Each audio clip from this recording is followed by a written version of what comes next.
Hello and welcome once again to our coverage of the 2023 Cricket World Cup. Today, we bring you match 32 of 45 in the group stage between New Zealand and South Africa. The South African side have been incredibly dominant throughout this World Cup, demolishing opponents such as Bangladesh, Australia, and England. They've only lost one match so far, and that loss surprisingly coming against the Netherlands. The last time we saw New Zealand, they defeated rivals Australia by 4 wickets. They'll be looking to pick up another win this evening at the MCA Stadium. Let's go there right now as the match is about to begin.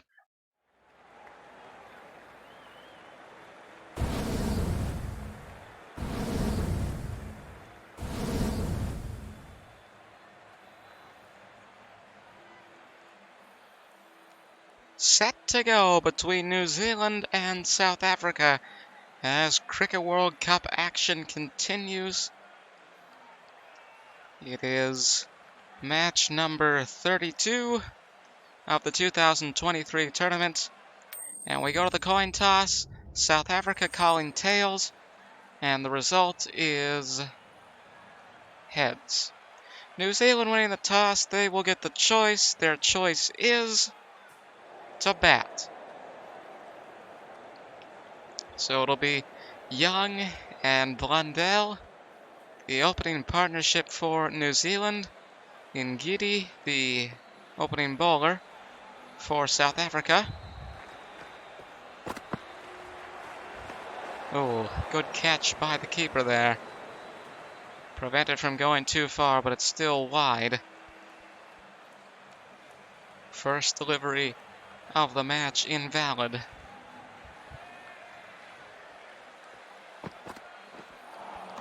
Now once again, veered a bit wide, but I believe it's stayed within the boundaries.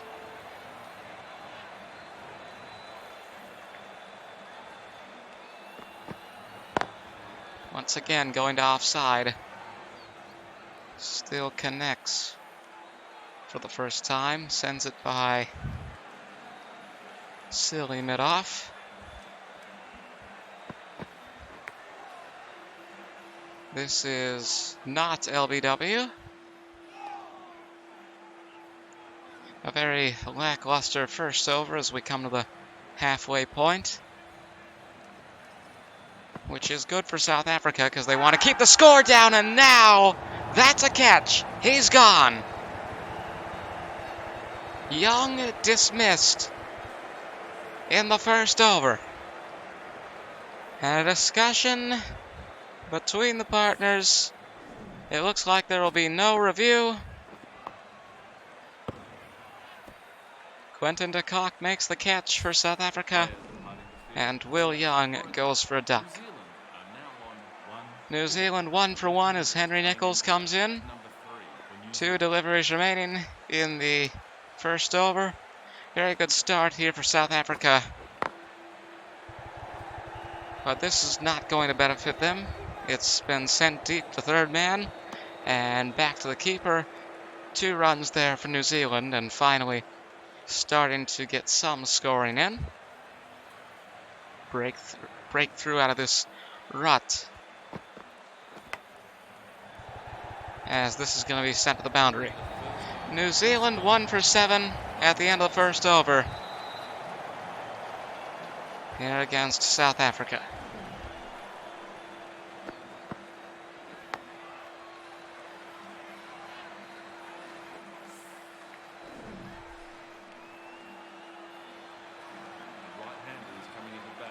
Tom Blundell on strike now for New Zealand. Notable for his performance against Australia, played a big part in New Zealand's win there.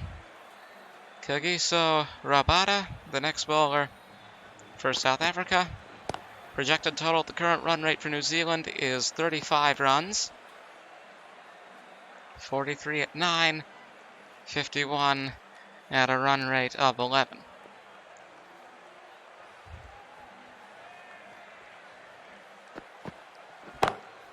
Sends it away. It'll be taken up at long leg. Going for 2. Goes to the keeper, but he can't follow through. Two more for New Zealand as we see an aerial shot of the MCA Stadium.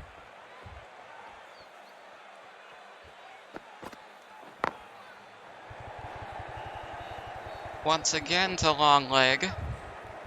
And once again to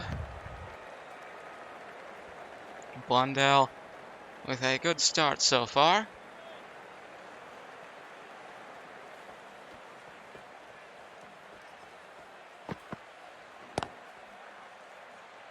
This isn't going to go very far, however. And I believe both batsmen stepping out of the crease momentarily, but staying in. You've always got to be on your guard, just to ask Johnny Bairstow. 2 deliveries remaining in this over. This will go off to square leg, and it's just going to be 1, although it could have been 2. Bit of a rash decision at the keeper's end. But they stay with the single. And the final delivery from Kagiso Rabada. Bowls him! Gone! Right down the middle, swing and a miss. And that's wicket number 2 here against New Zealand as we see the replay. The stumps and the bails go flying. And Henry Nicholls gone after 3 balls. Blundell stays alive as Tom Latham comes in. Tabriz Shamsi will bring spin bowling tactics into the attack now. Blundell once again on strike. Got him! First ball of the over. That's 3. Let's see this again. Because to me this just looked very absent-minded. As if he let it happen. Blundell dismissed. Also after 6 balls. With 5 runs to his name. Daryl Mitchell coming in now. And a brand new partnership. This goes to the keeper. As they would say in baseball, safe. New Zealand just 3 for 12. This is going to be an easy win for South Africa if they can't get the score up. As this goes around short square leg. Takes us to the halfway point of the over and the halfway point of the innings. Off to square leg now. It'll go all the way to the boundary. 4 more for New Zealand as they look to get the score up.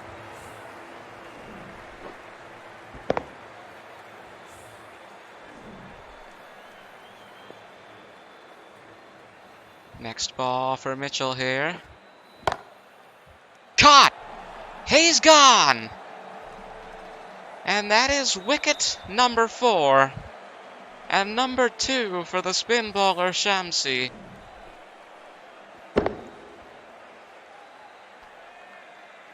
And now, remember, this is a 5-over match. And in a 5-over match, you are only given 5 wickets. James Neesham coming in now for New Zealand. If he is dismissed or if his partner is dismissed, then the innings is over.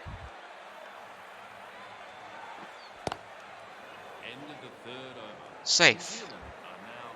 New Zealand 4 for 16 at the end of the 3rd over. Excellent defensive performance from South Africa, in part due to the spin bowling tactics. Tactics which will also be on display from Maharaj. South Africa looking to take that final wicket, end this innings early, and proceed to what will be a very easy victory, a very easy chase. Got him! It's over! It is over! All 5 men gone for New Zealand. Caught by the keeper. And that has to be a disheartening fate. But if you're South Africa, it's got to be pretty exciting. 2 ducks. Tom Latham and Will Young dismissed in the first over. Both of them caught by Quinton de Kock. James Neesham, the only man not out. And New Zealand's final total this evening, just 5 for 16. And an interesting angle here is the opening partnership comes out. We apologize, ladies and gentlemen. Adam Milne, the first bowler for New Zealand, and the keeper, Quinton de Kock, will be on strike to start things off for South Africa. 17 from 30 needed, and this is going to be sent all the way to the boundary. Just the first delivery here. This is going to be pretty easy for South Africa. Now, I don't know if there are any fans of the Big Bash League here, but there was an incident in last season. Only 15 runs scored. I believe it was the Sydney Thunder, defeated by the Adelaide Strikers. Caught? No, safe. This is similar to that. An incredibly dominant performance from South Africa here, such that they only need 13 more from 28 balls, and now that number almost went down to 9. It's just going to be 11 as they take 2 more. Quinton de Kock will be hailed as a hero if South Africa are able to take victory here. Remember, 2 catches as well as the incredible batting we're seeing here. Forgive my mistakes. It'll be Janaman Milan on strike now for the first time. South Africa none for 7. We're only in the first over. They need 10 from 26 deliveries, and now that number is going to go down to 6. 1 maximum would end the game, ladies and gentlemen. For New Zealand, this is an incredible humiliation. Consider that this team were runners-up against England in 2019, and now see what is happening. The era of Guptill and Williamson has passed by, most certainly. South Africa none for 11 at the end of the first over. Matt Henry, the next bowler for the Kiwis. But his efforts will be in vain, almost certainly. 6 from 24, and now that number certainly going to go down to 2.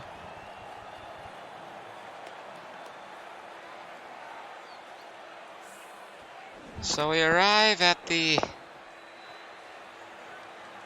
most critical point in the match. But from the beginning of this innings, New Zealand stood no chance after just scoring 16. This is going to go all the way, and that's going to put an end to things. South Africa defeat New Zealand, none for 19 by 5 wickets.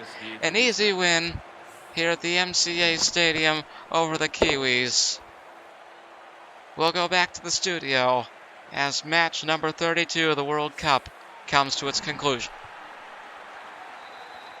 South Africa continue their dominance in this World Cup as they take a surprisingly easy victory against New Zealand. Let's take a look at the final scorecard. New Zealand were all out for 16. Their top run scorer was Henry Nicholls at 6 runs from 3 balls. He is followed by Tom Blundell with 5 from 6 and Daryl Mitchell 4 from 4. James Neesham was dismissed on the first ball. Quinton de Kock once again outshines the competition as he scores 15 runs from 6 balls to bring South Africa to victory. His partner, Janaman Milan, scored 4 from 2. 4 of the 5 South African bowlers took wickets in this match. Tabraiz Shamsi was able to take 2, while Maharaj, Rabada, and Ngidi each took 1. No wickets were taken by New Zealand as South Africa's original partnership stood for the entire innings. Coming up on November 2nd, it's the grand finale of our group stage coverage for the 2023 Cricket World Cup. The Ashes are revisited in a way as England take on Australia. We hope to see you there, but for now, it's goodbye and good night from India.